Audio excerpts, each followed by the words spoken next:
Greetings and welcome to Growth Hacking Secrets. I'm your host, Mohammed Siddique from Atlanta, Georgia, and the co author of New Success Secrets available on Amazon. On this episode, we have a special guest, Rob Bedell. Rob is the business advisor and a coach, helps small businesses to grow their business. If you are working in your business, what you need to do is working probably 18 hours a day or 16 hours a day. I have done it many times, don't get me wrong. However, if it's every day, then something is not right. You need to listen in, find and tune into this episode because our Rob is the business advisor, helps businesses to. Is your business is working hard for you, or you have been working hard for your business? So he wants that your business should be working hard for you instead the other way around. Please join me to give a warm welcome to our guest, Rob Bedell. Rob, welcome. All right, thank you. Thanks for having me. Yeah, thank you so much. I appreciate the time. And let me start with this. Where were you? What happened? Who you were surrounded with that inspired you to become a business advisor, help other businesses to work on their business instead of in their business? Well, I got to the top of my profession before I was 40. I was a publisher. I was a publisher of a satire publication called The Onion in Los Angeles, as well as a family magazine group. I got to the top of my profession and I realized I still wasn't happy. And I looked back and said, what makes me the happiest throughout my career? And it was helping other people and other businesses be more successful. And when I first started my business consulting company, I was doing everything. And then finally, I just whittled it down to really making sure that, as you said earlier, which dead on, it's business owners should have their businesses working for them, not the other way around. And I was speaking to a business owner just this week, and she's like, I'm working 18 hours a day. I'm like, did you go into business to work 18 hours a day? And she's like, no. I said, okay, then let's correct that. Yeah, let's correct it. That's so crystal clear. And almost every business, when they start, they think, oh, I will be the boss, and the other people will work for me, and they are going to earn money. I'm going to have the vacations. But at the end, they end up in few years later, they can't even take a day off now, not even 5 days. They are working 7 days, almost like as much as possible. They can't even go anywhere. They can't even work-life balance at all. Yes. And it's a common thing. I mean, I did it when I first started my, consulting company, back in the 20s when I first started it. I was doing everything and I was working way too much. And it took me to realize a couple of things to help me get across that I didn't need to do everything. And I was able to have the help. And I think that's probably one of the biggest mistakes that I know I made, and I know a lot of business owners make, is just understanding you're not in it alone, or you don't have to be in it alone. If you want to be, sure, but you don't have to be. There is help out there for you. Yeah, yeah. Rob, let's get some try to get some wisdom out of you and let's share with our audience. What are the top three missteps to avoid when you're working hard for your business? Uh, First is what I just said. A lot of business owners think I'm in it alone. And there is that feeling, and it's understandable that there's that feeling because of the fact that you're the head person. So you can't really ask your employees for advice because they're your employees. They're supposed to be looking to you for leadership. So a lot of times, and I've talked to a lot of business owners that have said, I feel like I'm in my office screaming at the wall sometimes. And it doesn't need to be that way. There is actually other people that you can network with, other business owners. There's other people like me out there that are your business advisors and coaches that can help you get through it and help you resolve the issues. And once you realize that there's a community around you or there's people around you that support you, that relieves a lot of the stress and a lot of the aggravation. That's the one. We need two more. Two more, outsource. Don't be afraid to outsource information. I learned this when I was writing, and I learned it. I wasn't taking my own advice. When I wrote my first book, I was doing everything, and I was writing my book, and then I knew I had to get an editor, but then I wanted to format it myself. I wanted to understand how to format it. And so this lady said, sure, I'll teach you how to format your book. And so after about a week of working with her, she goes, okay, now we get to the hard part. And I was like, wait. We've been working a week and now we get to the hard part. I said, would it be simpler for me just to give it to you and you to do it? She goes, yes. And so I gave it to her. An hour and a half later, she had it back to me formatted. So after all this time and frustration trying to do it myself, I realized I can outsource what I don't know. And probably the third thing is accountability. It's how you manage people, how you manage your team. Set expectations and hold accountable to those expectations. It really sounds simple, but business can be that simple if you let it be. But when you're talking to your employees or talking to even other vendors that you work with, sit there and say, okay, so we're going to do this in this time frame, and this is what the end result's going to be. Yes, okay, we're in agreement. Can you repeat that back to me? And so therefore, we make sure everyone's on the same page, and it makes business just so much easier. Yeah, wonderful, wonderful. Rob, you seems like you are a serial entrepreneur yourself before you became the business advisor. Almost, I would say, business growth advisor. Is that right? So I'm sure you have some failures too.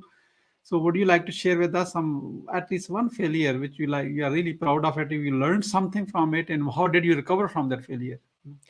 The very first one is what the very first thing I tell business owners is to realize is I thought I was in it alone. I thought I had to do everything. I had to do it all. I had to do the marketing. I had to understand this. I had to understand that. And it just added so much more of a workload onto me. That's why I was working those 12 to 14-hour days. It was because I felt I needed to do it all. Because if I didn't do it, who was going to do it? And once I realized that I wasn't in it alone, it's like, oh, okay, wow. First of all, everything was getting done and getting done on time. And it was getting done better than I probably would have done it if I did it myself. And so I think, the second part is being humble, is in realizing you don't need to know everything. I still don't know everything. Mohammed, do you know everything? No, that's why I have you. That's why I have you as a guest so that we can learn from you. So, and I want to tell your viewers, hey, guess what? Welcome to the group. We all don't know everything, but together we can actually learn a lot more. And then probably the biggest thing I've learned is really, and that's why I said the third point is communication. It's just how to establish that communicating and how to set expectations, not only from within your organization, but from externally as well. Once you set those expectations and you're holding people accountable to it, you'd be amazed at how much stress goes away from your business and your life. Rob, you would like to share with us one story that someone has adapted your business model of looking at things and growing their business, and how the turnaround story. So I worked with a client. It was an insurance inspection company. Took them from a regional company to a national company, growing them 400% over 8 years. The one thing with it was a father-son team. They had the best thing in the industry. They had the best product in the industry. So it was easy for me to to get them to that level. I sat down with both the father and the son. I said, okay, what's important in your industry? They said, time, service, and quality. Time, service, and quality. I said, okay, everyone else in the industry, the inspection companies were yelling time, service, and quality. I went out to their 3 best clients, and I give this bit of advice to your readers, and I highly encourage all of you to do this. Go out to your 3 best clients, ask them why they work with you. So I sat down with them. I said, hey, listen, insurance inspection companies, dime a dozen. Why do you work with these guys? All 3 said the same thing. Well, Rob, in this industry, in insurance, there's always going to be problems. And when there are problems, we can call or email them. They'll find out what happened, who was involved, and how to make sure it didn't happen again. I was like, oh, well, that kind of sounds like customer service and communication. They said, yep, they do it. Not many other people do. I'm like, well, what about time, service, and quality? Mohammed, all 3 said the same thing. If you're not doing time, service, and quality, you're not working in this industry. So we changed the messaging from time, service, and quality that everyone else was saying to customer service and communication. That next year, they grew 26%. Year after that, 63%. Because we were speaking in the customer's voice, not in our voice. very, very powerful message in this story. We need to speak the customer, what's in the mind of the customer, not you, because your customer is your best communicator. Wonderful, wonderful. So I have one question from audience right now. So what should be the one thing in mind to be a master of when you're starting a business? Specialization, certain things when you start a business. Understand what you're good at and understand where you need help. And that's the biggest thing. And being honest with yourself. And that's the hardest thing. That's the hardest thing, I think, for everyone, is because we want to know what we're good at. I know what I'm good at. I know that I can look through a spreadsheet and I can go through all the budget. And I know that's not my best use of my time. And I value my time. And I think that's the one thing that I want everyone to take away from this. Value your time. I have a saying, and I hope this will register with everyone. Take my money, I'll earn more. Take my things, I'll buy more. But don't waste my time, because I can never get that back again. And so I want each and every person out there listening right now to figure out, am I wasting my time? Is there a better way for me to do this? Should I hand this to somebody else to do for me? Yeah. So know your strength and know your weaknesses. Only focus on the strength which you're really passionate about. Outsource your weakness to somebody who is really good at it. That's what that is. And it's all common sense, but there's a saying that I have, Mohammed, and I think you'll appreciate it, and I think your audience will appreciate it. It's actually throughout my book, my first book that I read. It's about common sense. When common sense becomes common practice, that's when you find success. Wow, when the common sense becomes a common practice, that's where you find a success. So tell us how the growth hacking secrets community, people who are watching this right now or in the future, can support you. Rob. Uh, if there's anything anyone needs help with, definitely let me know. You can go to my LinkedIn page, or you can just Google Rob Bedell, and I pop. I'm very fortunate. I've worked hard to pop up on that first page. So if just anything that anyone needs, any help that people need, I do webinars every so often. I'm actually doing one tomorrow, Thursday, the February 11th at 3:30 Pacific Standard Time, about what doing joint ventures does for your business. So if anyone wants to be part of my webinar series, definitely connect with me on LinkedIn, and we can go from there. Yeah, wonderful. And also don't forget to check smallbusinessfixes.com. You need to fix, and I'm sure many things fixes would be here. Yeah. Not Well, and Mohammed, a lot of the things that I say are, again, they're common sense stuff that people say, I knew that. I knew. It's just reconfirming what you already know as a business owner. yeah, and common sense is not taught anywhere. And mostly people and everyone's common sense is different. So be ready Yes, for that too. Yeah. very much so. So while they are outsourcing and running a business, how to manage a time practically, any manage time properly and effectively? Any tips, practical tips for this? Huge tip, and there's a lot of. I'm surprised that a lot of small business owners don't have this and use this. Use a CRM system for time management. Whether it's your personal time, whether it's outreach to to customers, to prospects, whether it's internal. CRM systems can be used on many fronts. I highly recommend that you put one. You'll be amazed at how much it helps when all of a sudden you get these little pop-ups that, oh, don't forget, in 5 minutes you got to talk to Mohammed. Oh, and you prep for it, and you're ready to go. I highly recommend it. Even if you're just a solopreneur, there's a lot of CRM systems out there that are free up to a certain point. And so I highly recommend, if you're a business owner and you need help organizing your time, any type of customer CRM system would work great for you. And I think you'll find tremendous value in it.